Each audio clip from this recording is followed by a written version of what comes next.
ایک بار پھر محبت سے پڑھیں الصلاۃ والسلام علیک یا سیدی یا رسول اللہ وعلی آلک و اصحابک یا سیدی یا حبیب اللہ۔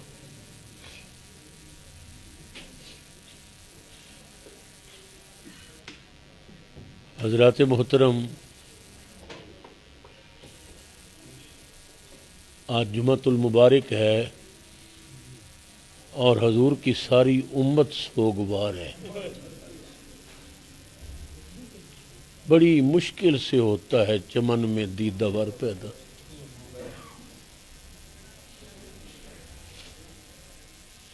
حضرت امیر المجاہدین کا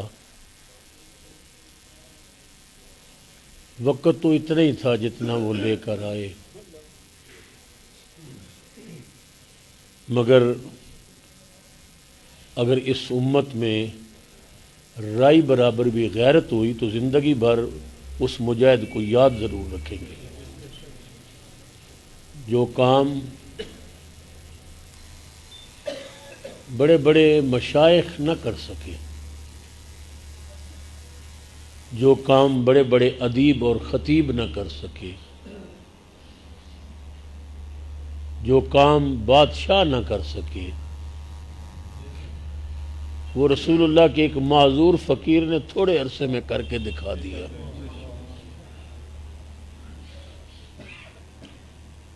آپ کو یاد ہوگا طاہر القادری صاحب کا دھرنا بڑا مشہور دھرنا تھا۔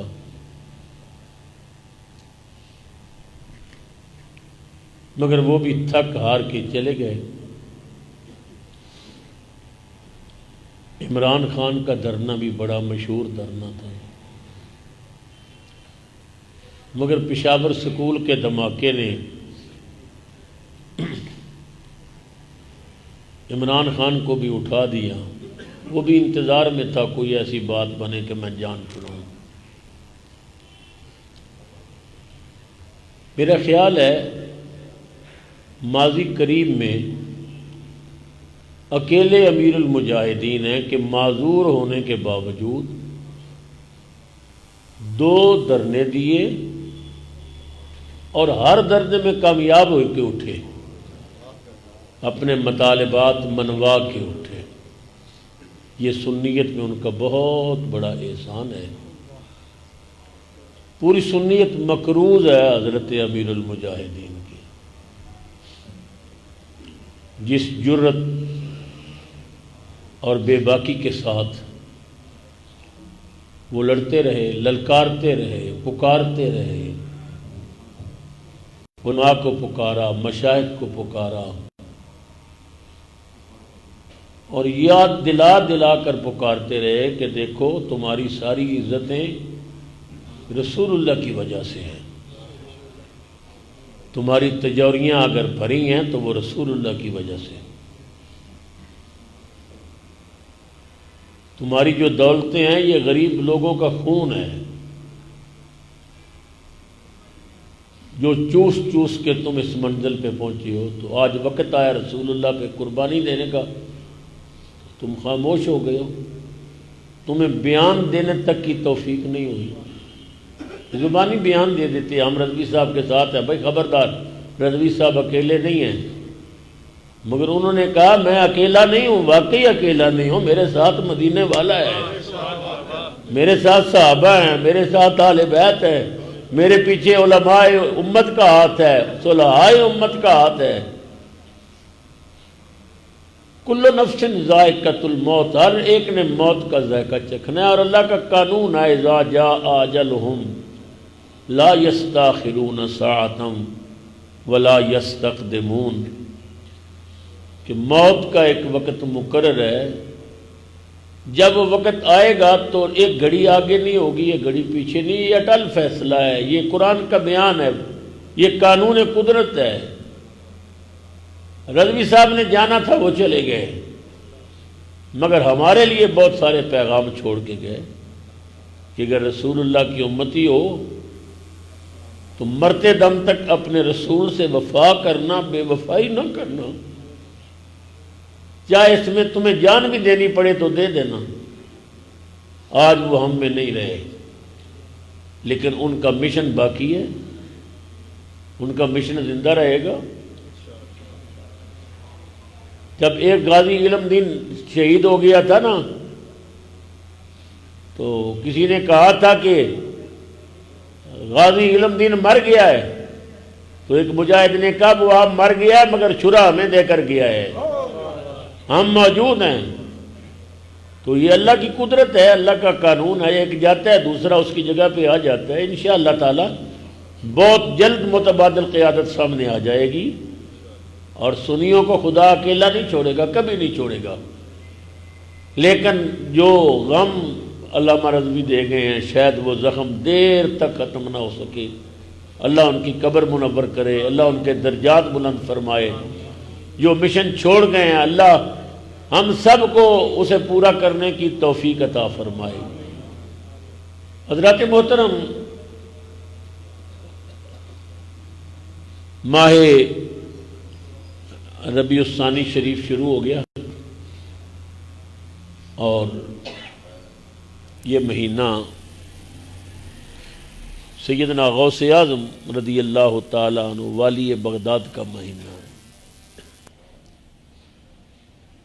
ہم اہل سنت خوش نصیب ہیں اس حوالے سے کہ ربیع الاول ملا وہ مہینہ کہ جس کی نسبت نبی پاک سے تھی، رسولوں کے سردار کے ساتھ تھی۔ ربیع کہتے ہیں موسم بہار کو، ربیع الاول اس کا معنی ہے پہلی بہار، جو جس کی نسبت رسول اعظم سے ہوئی وہ پہلی بہار ہے۔ اور ربیع الاول ختم ہوتا گیا تو ربیع الثانی آ گیا، دوسری بہار، اس کی نسبت غوث اعظم سے ہوئی۔ وہ رسول اعظم کا مہینہ، یہ غوث اعظم کا مہینہ، وہ بھی اعظم کا مہینہ، یہ بھی اعظم کا مہینہ، وہ رسولوں میں بڑا، یہ ولیوں کتبوں میں بڑا۔ تو یہ نسبت ہے، سیدنا غوث اعظم کی نسبت نے اس مہینے کو بھی افضل بنا دیا۔ بزرگوں کی نسبت بڑی چیز ہے، خدا دے یہ دولت بڑی چیز ہے۔ ہم اہل سنت اہل نسبت ہیں، اور اہل نسبت سچی بات ہے یہی اہل جنت ہیں۔ سبحان اللہ۔ نسبت میں بڑا کمال ہے، نسبت میں بڑی عظمت ہے۔ دیکھیں نا، ایک مل میں کپڑا تیار ہوتا ہے، ایک مشین تیار کرتی ہے، اس کی قیمت ایک ہے، بازار میں آ کے بکتا ہے۔ ایک آدمی ایک گز کپڑا خریدتا ہے وہ اپنے جوتے صاف کرنے کے لیے، دوسرا گز کپڑا خریدا ہے وہ قرآن پاک کے غلاف کے لیے۔ تو کپڑا وہی ہے، قیمت بھی وہی ہے، خریدار بھی وہی ہے، بیچنے والا بھی وہی ہے۔ وہ جوتوں پہ لگ رہا ہے، وہ آنکھوں پہ لگ رہا ہے، کیوں؟ بزرگوں کی نسبت بڑی چیز ہے۔ قرآن پاک کو دیکھ لیں، یہ کاغذ ہے، مگر کاغذ پہ چونکہ اللہ کا کلام لکھا گیا، لوگ چوم کے آنکھوں پہ لگاتے ہیں۔ لہذا مہینے کی جو نسبت ہے اسے عظیم کر گئی۔ نبی اکرم سرور عالم صلی اللہ علیہ وسلم کی آل اطہار کی عزت صرف نسبت رسول کی وجہ سے ہے، قرآن کی عزت نسبت رسول کی وجہ سے ہے کہ کملی والے کے دل پہ اترا، یہ قلب مصطفیٰ پہ اترا۔ اللہ فرماتا ہے کن تم خیر امہ، اے مدینے والے کی امت تم بہتر امت ہو۔ اللہ ہمیں بہتر کہہ رہا ہے۔ خدا کے گھر میں بیٹھے ہیں، ایمان سے سوچیں ہمیں کون سے سرخاب کے پر لگے ہوئے ہیں، مگر وہ مالک ہے، وہ کہتے ہیں تم بہتر ہو۔ میں نے اکثر یورپ کے دورے میں کہا امریکہ والوں، رشیا والوں، دیگر ممالک والوں سن لو، ہمیں تم سے بہتری کا سرٹیفکیٹ لینے کی ضرورت نہیں ہے، ہمارا رب ہمیں بہتر کہہ رہا ہے۔ کنتم خیر امہ، اے میرے محبوب کی امت تم بہتر امت ہو، اس لیے خیر رسول کی امت میں ہو، تم محمد رسول اللہ کی امت میں ہو، اس لیے تم بہتر ہو۔ رسول اللہ کی آل سارے نبیوں کی آلوں سے افضل ہے، کیوں؟ نسبت رسول مل گئی۔ قرآن ساری کتابوں سے افضل ہے، کیوں؟ کہ یہ قلب مصطفیٰ پہ اترا۔ اسی طرح ماہ ربیع الثانی یہ باقی مہینوں میں شان پا گیا میلاد کے بعد، اس لیے کہ اس کی نسبت سیدنا غوث اعظم رضی اللہ تعالی عنہ سے ہوئی۔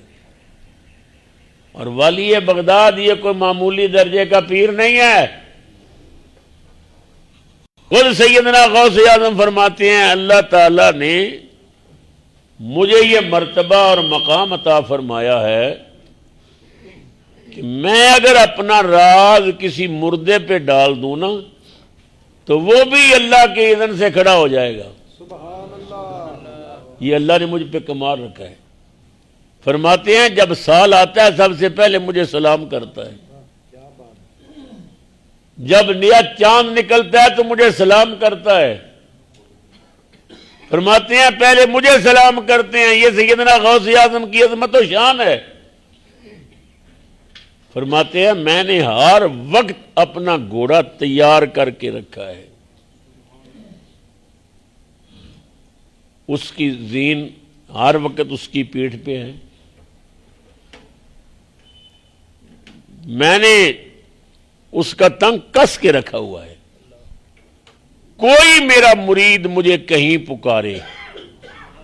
یہ میری بات نہیں ہے، غوث اعظم کی بات ہے۔ پکارنا مرید کا کام ہے، پہنچنا میرا کام ہے۔ نعرہ تکبیر، نعرہ رسالت، نعرہ تحقیق، نعرہ حیدری، حضور پیر صاحبزادہ محمد ابو بکر صاحب چشتی۔ آپ کا بڑا مشہور شعر ہے نا، مریدی لا تخف اللہ ربی، وہ میرے مرید ڈر نہیں ہو، رب اپنا ہے، گھبرا نہیں، خدا اپنا ہے۔ مریدی لا تخف اللہ ربی، رب میرا اپنا ہے۔ سیدنا غوث اعظم رضی اللہ تعالی عنہ کو اللہ تعالیٰ نے بے پناہ عظمتیں اور شانیں عطا فرمائیں۔ اعلیٰ حضرت تاجدار بریلی کشتہ عشق مصطفیٰ امام احمد رضا، سب بولو رضی اللہ تعالی، آپ نے کمال کر دیا۔ فرماتے ہیں تو ہے وہ غوث کہ ہر غوث ہے شیدا تیرا، پیار سے کہیں سبحان اللہ۔ تو ہے وہ غوث کہ ہر غوث ہے پیاسا تیرا،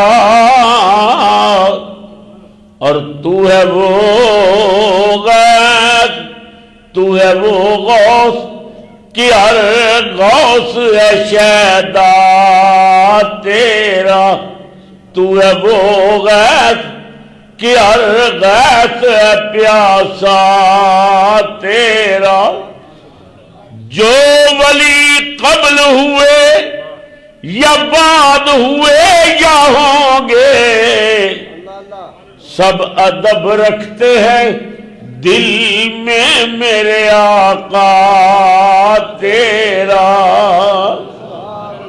سب ادب رکھتے ہیں دل میں میرے،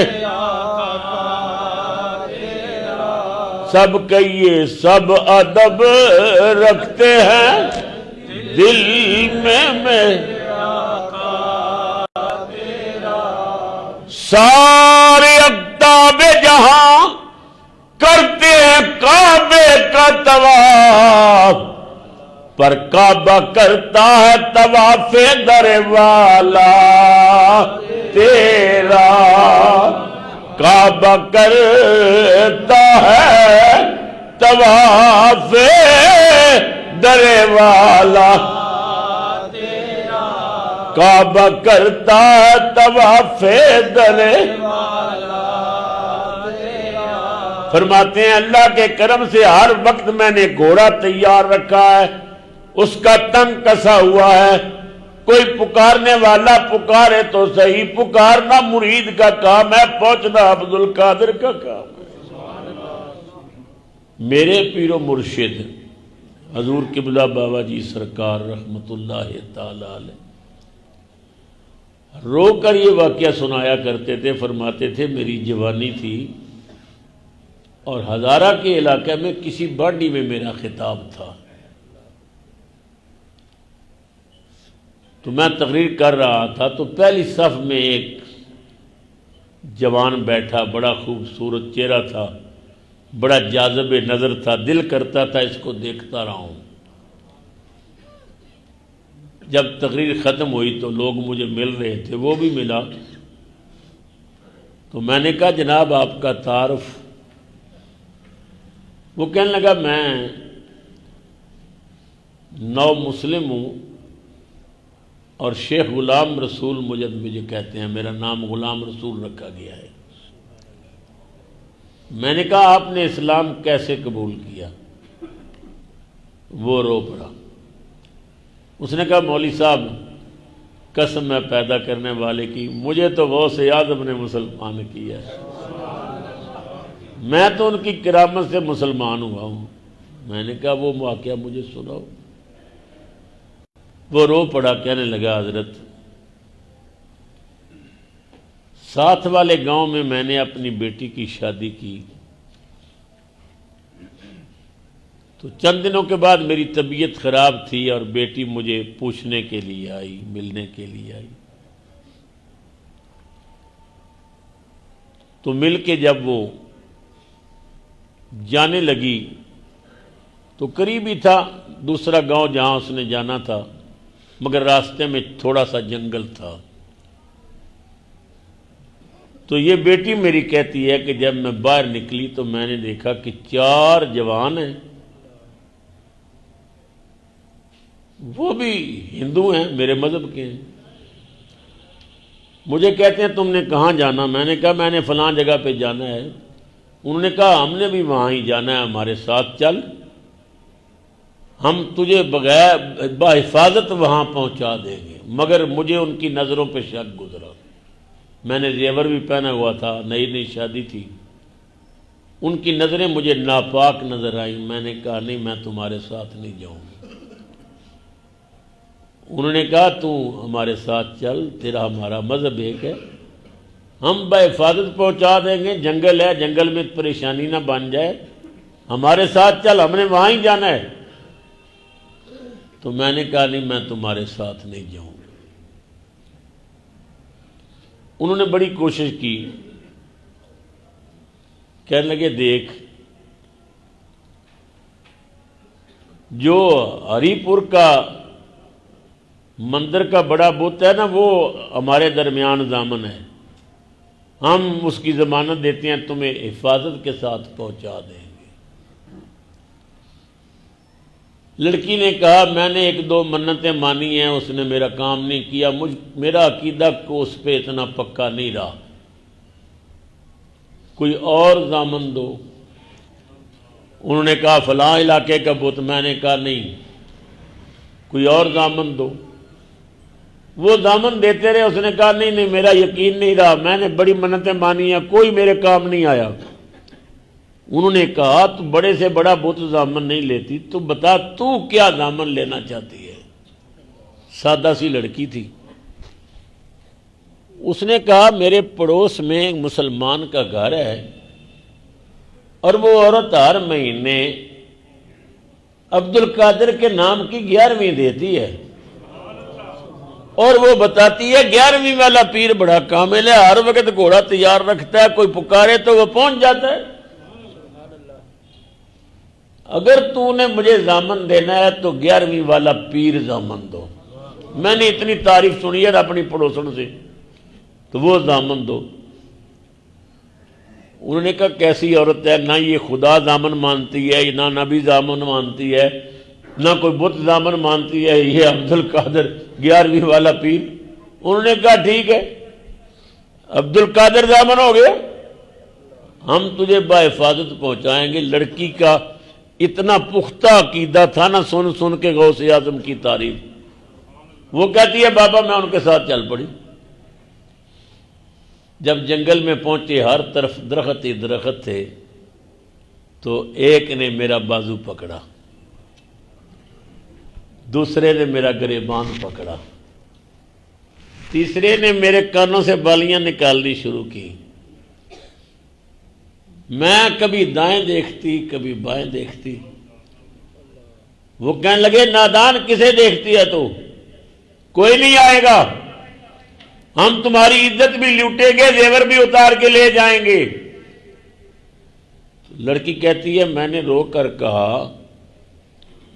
کہ میں نے سنا تھا عبد القادر نے کبھی دیر نہیں لگائی، آج دیر کیوں ہو گئی؟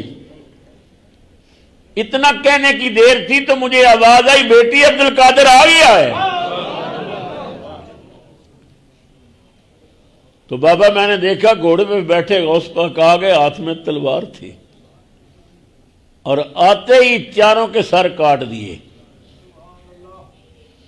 اور مجھے کہا کہ جا اب تجھے لوٹنے والا کوئی نہیں، جا جا جا اپنے باپ کے پاس چلی جا۔ تو میں نے کہا عبد القادر جیلانی میں نے آپ کی بڑی تعریف سنی تھی، آپ واقعی بڑے عظیم ہیں، آج مجھے پتہ چل گیا آپ بھی سچے ہیں، آپ کا مذہب بھی سچا ہے، آپ کا نبی بھی سچا ہے، آپ کا دین بھی سچا ہے، مجھے اپنے رسول کا کلمہ پڑھا دے۔ تو غوث اعظم نے مجھے کلمہ پڑھایا، اور کلمہ پڑھا کر کہا کہ جا موج کر۔ تو وہ بچی واپس میرے پاس آ گئی اور کلمہ پڑھ رہی تھی۔ مولانا میں نے اسے کہا کیا کر رہی ہو، کلمہ چھوڑو کلمہ۔ اس نے کہا نہیں، یہ پڑھنے کے لیے پڑھا ہے، چھوڑنے کے لیے نہیں پڑھا۔ میں نے کہا تجھے کس نے کلمہ پڑھایا؟ اس نے کہا 11ویں والے پیر نے۔ بیٹی نے مجھے سارا واقعہ سنایا، مجھے کہنے لگی بابا چل کے لاشیں تو دیکھنا، چاروں لاشیں پڑی ہوئی ہیں۔ مولانا خدا کی قسم جب میں جنگل میں آیا تو چاروں لاشیں پڑی ہوئی تھی، تو مجھے پورا یقین ہو گیا کہ 11ویں والا سچا ہے، اس کا مذہب بھی سچا ہے اور اس کا نانا بھی سچا ہے۔ تو میں نے نبی پاک سرور عالم کا کلمہ پڑھ لیا۔ یہ شان ہے ہمارے سیدنا غوث اعظم رضی اللہ تعالیٰ عنہ کی۔ فرماتے ہیں ہر وقت میں نے گھوڑا تیار رکھا ہے، کوئی پکارنے والا مجھے پکارے تو صحیح نا، پکارنا اس کا کام ہے اور پہنچنا میرا کام ہے۔ یہ شان والی بغداد حضرت سیدنا غوث اعظم رضی اللہ تعالیٰ عنہ۔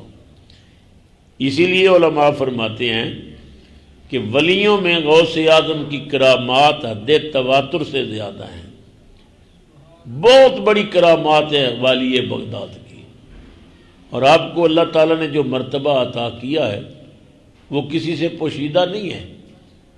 آپ محبوب الہی بھی ہیں اور محبوب مصطفیٰ بھی ہیں، اللہ کے بھی محبوب ہیں اور نبی کریم کے بھی محبوب ہیں، ان پہ اللہ کا کرم بھی ہے، رسول اللہ کا کرم بھی ہے۔ آپ فرماتے ہیں بچپن کا زمانہ تھا تو میں جب مدرسے میں پڑھتا تھا نا، تو میں نے جب جاتا تھا مدرسے میں تو راستے میں مجھے آواز آتی تھی اوئے اوئے راستہ چھوڑ دو اللہ کا ولی آ رہا ہے، راستہ چھوڑو اللہ کا ولی آ رہا ہے۔ تو شروع سے مجھے اندازہ ہو گیا کہ اللہ مجھے کسی منزل پہ پہنچانا چاہتا ہے۔ سیدنا غوث اعظم رضی اللہ تعالی عنہ روایات میں آتا ہے کہ آپ جا رہے تھے تو آپ نے دیکھا کہ دو آدمی آپس میں جھگڑ رہے ہیں، لڑ رہے ہیں، کھڑے ہو گئے۔ آپ نے فرمایا بھائی کس بات کا جھگڑا ہے؟ ایک آدمی نے کہا جی میں ہوں مسلمان اور یہ ہے عیسائی، یہ عیسیٰ علیہ السلام کا امتی ہے، اس نے مجھے روک کر کہا ہے کہ دیکھو تمہارا قرآن یہ بتاتا ہے کہ ہمارے نبی عیسیٰ علیہ السلام نے مردے زندہ کیے ہیں، اور بظاہر تمہارے نبی نے تو مردے کوئی زندہ نہیں کیا، تو جس نے مردہ زندہ کیا ہے وہ نبی زیادہ شان والا ہے نا، تو عیسائی بن جا، عیسیٰ علیہ السلام کا کلمہ پڑھ لے۔ تو یہ مجھ سے جھگڑا کر رہا تھا۔ تو سیدنا غوث اعظم رضی اللہ تعالیٰ عنہ نے اس عیسائی سے کہا کہ تمہارے نزدیک فضیلت یہ ہے کہ مردہ زندہ کرنا، اچھا مجھ سے سودا کرو، میں نبی نہیں ہوں، رسول نہیں ہوں، رسول اللہ کے غلاموں کے غلاموں کے غلاموں کا غلام ہوں، اگر مردہ میں زندہ کر دوں تو تو کلمہ پڑھ لے گا؟ یہ شان ہے سیدنا غوث اعظم کی۔ اس نے کہا جی آپ زندہ کر دیں تو میں وعدہ کرتا ہوں میں کلمہ پڑھوں گا، فرمایا مردہ تو بتا زندہ میں کروں گا۔ وہ عیسائی آپ کو بغداد کے پرانے قبرستان میں لے گیا، تو قبرستان میں پھر کے وہ قبروں کی تختیاں پڑھ رہا تھا کہ پرانا مردہ کون ہے جو بہت پہلے مرا ہو سکتا ہے تازہ مردہ زندہ ہو جائے، کوئی پرانا نکالوں۔ تو ایک تاریخ اس نے دیکھی تو مسکرا کے کہنے لگا اسے زندہ کریں تو مانو۔ آپ نے فرمایا تم نے بڑی پرانی قبر تلاش کی ہے، اچھا یہ بتا کہ زندہ کرنے سے پہلے میں تجھے یہ نہ بتا دوں یہ اپنی زندگی میں کیا کام کرتا تھا؟ سبحان اللہ تو کہہ دیں، یہ نہ بتاؤں یہ زندگی میں کیا کام کرتا تھا؟ اس نے کہا جی کمال ہے، اگر یہ بتا دیں کہ کیا کام کرتا تھا، فرمایا یہ سرنگی بجاتا تھا، گویا تھا، سرنگی بجا کے گیت گایا کرتا تھا، لوگوں کو بڑا خوش کرتا تھا۔ اس نے کہا جی یہ تو ہو سکتا آپ نے ویسے گپ لگا دی ہے، پتہ نہیں سرنگی بجاتا تھا کہ نہیں۔ فرمایا بھائی تمہارا عبد القادر سے واسطہ پڑا ہے، اگر کہو میں زندہ کروں تو یہ قبر سے سرنگی بجاتا نہ اٹھے۔ ہائے ہائے اللہ اکبر۔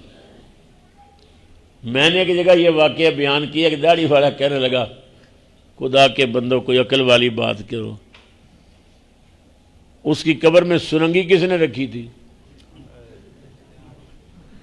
میں نے کہا واز کر کر کے میں بھی بوڑھا ہو گیا، تو بندے دا پتر نہ بنی۔ میں تجھے ایک واقعہ بتاتا ہوں تمہاری اپنی کتاب کا، اس کا جواب مجھے دے دو، نقد و نقد مجھ سے جواب ابھی لے لو۔ کہنے لگا وہ کیا؟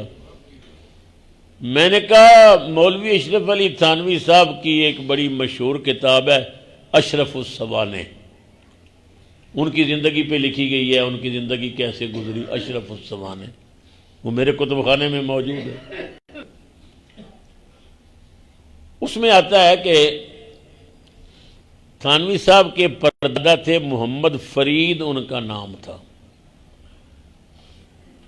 کیا نام؟ یہ باتیں یاد کیا کریں، جب کسی مخالف سے بات آئے نا پھر ہمارے پاس دوڑتے ہیں، خود کیوں نہیں یاد رکھتے؟ ایک ایک مسئلہ یاد رکھیں، سال کے بعد آپ خود مفتی بن جائیں۔ محمد فرید نام تھا، تھانوی صاحب کے پردادا تھے۔ یہ کسی بارات کے ساتھ جا رہے تھے، ڈاکوؤں نے بارات پہ حملہ کر دیا، یہ دلیر بڑے تھے، انہوں نے ڈاکوؤں کے ساتھ لڑنا شروع کر دیا، لڑتے لڑتے یہ شہید ہو گئے، مارے گئے، جنازہ ہو گیا، دفن ہو گئے۔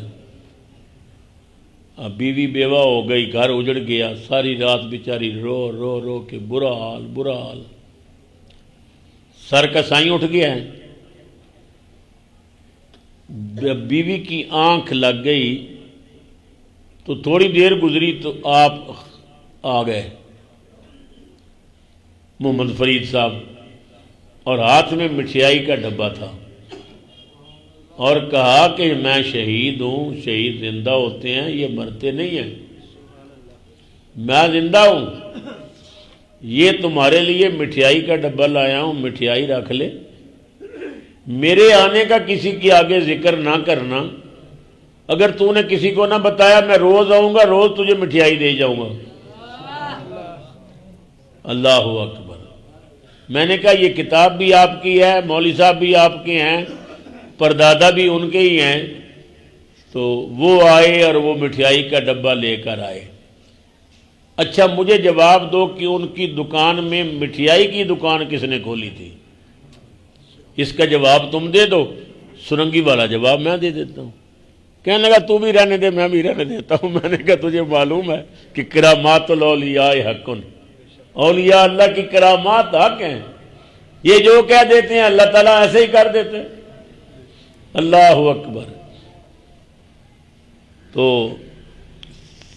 آپ نے فرمایا میں اگر تمہاری خواہش ہو جب اسے زندہ کروں تو یہ سرنگی بچاتا نہ اٹھے، اس نے یہ کمال. تو آپ نے فرمایا اچھا قبر سے مٹی ہٹاؤ. مٹی ہٹائے گی، ہڈیاں بکھری ہوئی تھی، پتہ نہیں کب کا وہ مرا ہوا تھا.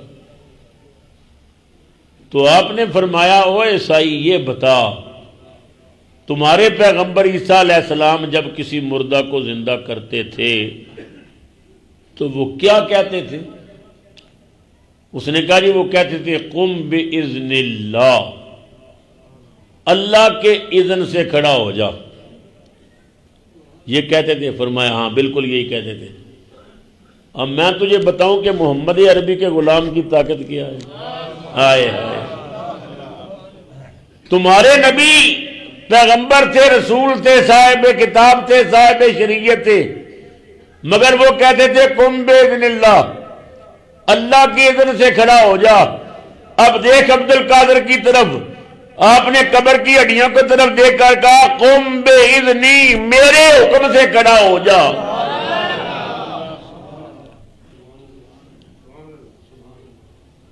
اب وہ ہڈیاں جمع ہو گئیں، اوپر گوشت چڑھا، اس میں روح پیدا ہو گئی. وہ سرنگی بجاتا قبر سے باہر نکل آیا.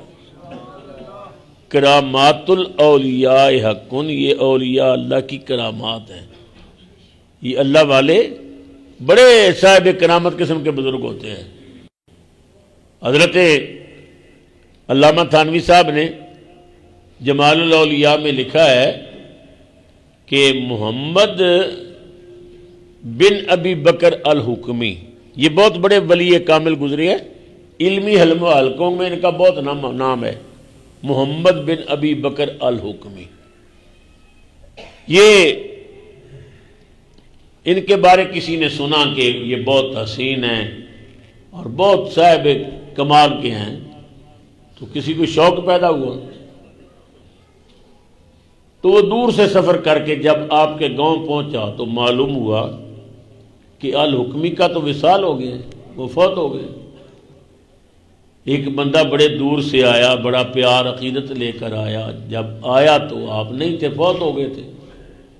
تو اس نے کہا چلو مجھے آپ کی قبر دکھا دو، میں قبر پہ جا کے دعائی کر لوں، فاتحہ پڑھ لوں.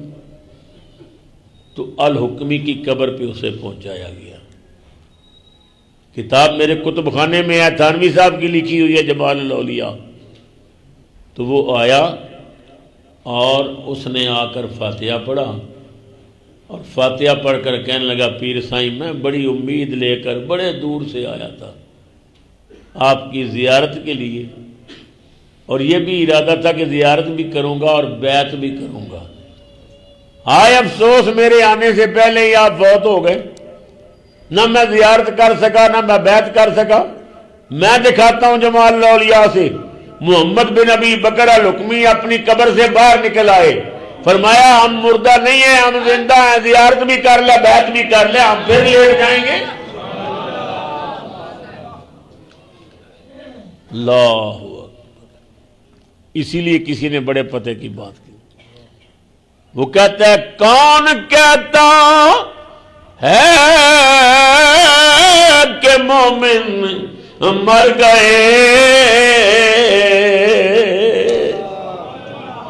کون کہتا ہے کہ مومن مر گئے، قید سے چھوٹے وہ اپنے گھر گئے. اللہ والے مرتے نہیں ہیں، انتقال مکانی کرتے ہیں۔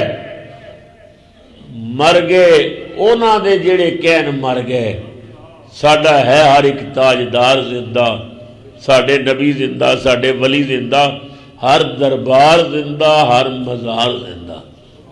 حضرت امیر المجاہدین بظاہر ہماری آنکھوں سے اوجھل ہو گئے، مگر ان کا مشن زندہ رہے گا، صدیوں تک اس مرد مجاہد کو یاد رکھا جائے گا۔ اللہ ان کے بچوں کا ان کا صحیح جانشین بنائے، ان کی پوری ٹیم کے اللہ حوصلے بلند فرمائے، اللہ آل سنت کی حفاظت فرمائے۔ تو ایسے موقع پہ میں چاہتا ہوں کہ اپنے بھائی علامہ قاری صدام حسین صاحب، یہ امیر المجاہدین کے شاگرد بھی ہیں، انہوں نے حدیث کی کتابیں حضرت شیخ الحدیث سے پڑھی ہیں، تو آج ان کی زبان سے پھر سنیں، کوئی گل باقی رہے گا نہ چمن۔ درود شریف محبت سے پڑھیں۔ ہے کوئی دم کا چہچہا، بلبلیں اڑ جائیں گی، وہ بلبل جس نے اڈیالہ جیل کی سلاخوں کے پیچھے، کوٹ لکھپت جیل کی سلاخوں کے پیچھے بھی مصطفیٰ کا نغمہ سنایا، فیض آباد کی ٹھنڈی ہواؤں میں بھی مصطفیٰ کا نغمہ سنایا، وہ تپتی ریت کے اندر ٹھنڈی ہواؤں میں ایک ہی نعرہ لگاتے رہے، لبیک لبیک لبیک یا رسول اللہ، لبیک لبیک لبیک یا رسول اللہ، لبیک لبیک لبیک یا رسول اللہ، لبیک لبیک لبیک یا رسول اللہ، لبیک لبیک لبیک۔ زمانے والوں کو بلبل اڑ گئی ہے، بلبلیں اڑ جائیں گی، سونا چمن رہ جائے گا۔ زمانے میں حافظ پیدا ہوتے رہیں گے، بڑے بڑے محدث آتے رہیں گے، بڑے بڑے قاری پیدا ہوتے رہیں گے، بڑے بڑے شیخ الحدیث آتے رہیں گے، لیکن زمانے والوں دیکھ لینا، قیامت تک دوسرا خادم حسین نہیں پیدا ہوگا۔ بلبلیں اڑ جائیں گی، سونا چمن رہ جائے گا۔ جو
میرے استاد محترم 8 یا 10 مہینے ہم نے سبق پڑھا، ہر سبق میں، ہر کلاس میں، ہر درس حدیث میں ایک ہی درس دیتے تھے، او مولویوں زمانے سے بے وفائی ہو جائے تو کر لینا، محمد عربی سے کبھی بے وفائی نہیں کرنا۔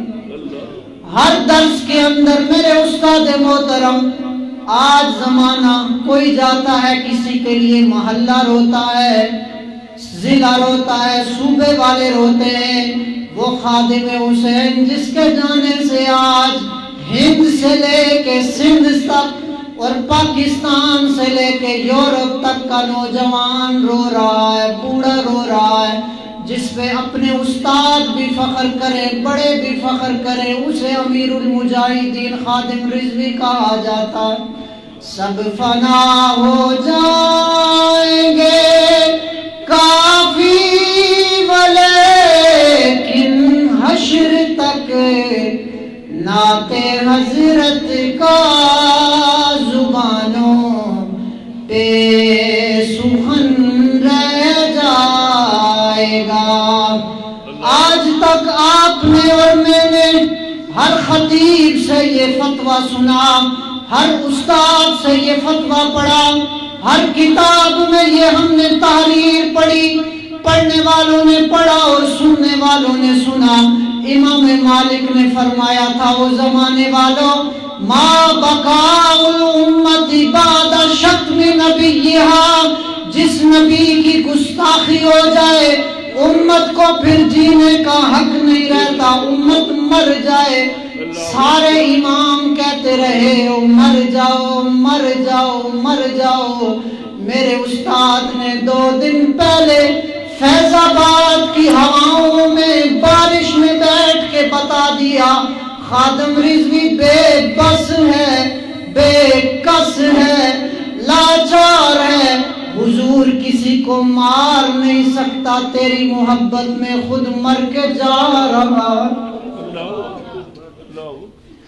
اور آپ نے بتا دیا میرے جانے کے بعد میرے جنازے پہ رونے والوں، خادم رضوی مرا نہیں ہے، میرے جنازے پہ رونے والوں، اور میرے جنازے پہ رونے والوں، مرا نہیں ہوں، غم نبی میں لباس ہستی بدل گیا ہوں، غم نبی میں لباس ہستی بدل گیا ہوں۔ عرش پہ دھومیں مچی وہ مومن صالح ملا، اور فرش پہ ماتم اٹھا وہ طیب و طاہر گیا۔ قیامت تک میرے استاد کا نام بھی زندہ رہے گا، ان کا کام بھی زندہ رہے گا، ان کا پیغام بھی زندہ رہے گا۔ زندہ رہو تو حضور کے نام کے لیے زندہ رہنا، مرو تو حضور کے نام پہ مرنا۔ تیرے مرنے کے بعد قیامت تک تیرا نام بھی باقی رہے گا، لوگ فخر سے کہیں گے تھا وہ بڑا فقیر لیکن حضور سے بڑا وفادار تھا۔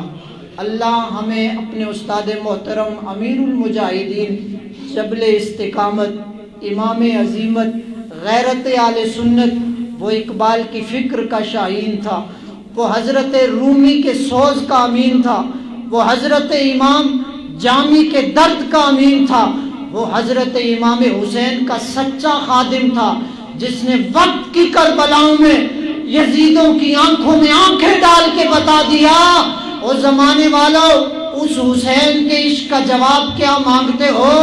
اس خادم حسین کے عشق کا جواب بھی زمانے میں نہیں ہے۔ اللہ ان کے درجے بلند فرمائے، اللہ ان کے مشن کو ہمیں جاری اور ساری رکھنے کی توفیق عطا فرمائے۔ میرے استاد ایک شعر پڑھا کرتے تھے، امجد بھائی نے اس کی طرف توجہ دلائی، وہ شعر میں پڑھتا ہوں، اور آپ فرماتے تھے، اعلیٰ حضرت کا شعر ہے، نعت خوان پڑھتے انہیں جانا، استاد پڑھتے تھے، انہیں جانا انہیں مانا، نہ رکھا غیر سے کام، اور انہیں جانا انہیں مانا، نہ رکھا غیر سے کام، للہ الحمد میں دنیا سے مسلمان گیا۔ آخری جو پیغام دیتے تھے، اتنا کام حضور کی عزت اور ناموس کے لیے یارو کر جانا، قبر میں تجھے نہ بتانا پڑے کہ میں محمد عربی کا غلام ہوں۔ حضور خود فرمائے، فرشتوں ہٹ جاؤ، یہ اپنا ہی تو ہے، یہ اپنا ہی تو ہے، محمد عربی کے غلاموں کی یہ شان ہے۔ زمانے میں میرے استاد محترم کی خدمات، جرت، بہادری، بڑے بڑے آئیں گے، لیکن کوئی ماں خادم حسین جیسا بچہ پھر جنم نہیں دے گی. یہ فقط ترہ امتیاز میرے استاد کو حاصل تھا. لوگ کہتے ہیں فنا فی شیخ، میرا استاد فنا فی رسول تھا. ہر مجلس کے اندر، ہر سبق میں، ہر محفل میں، بڑے بڑوں کے سامنے وہ اپنی عزت کی بات نہیں کرتا تھا، محمد عربی کی عزت کی بات کرتا تھا.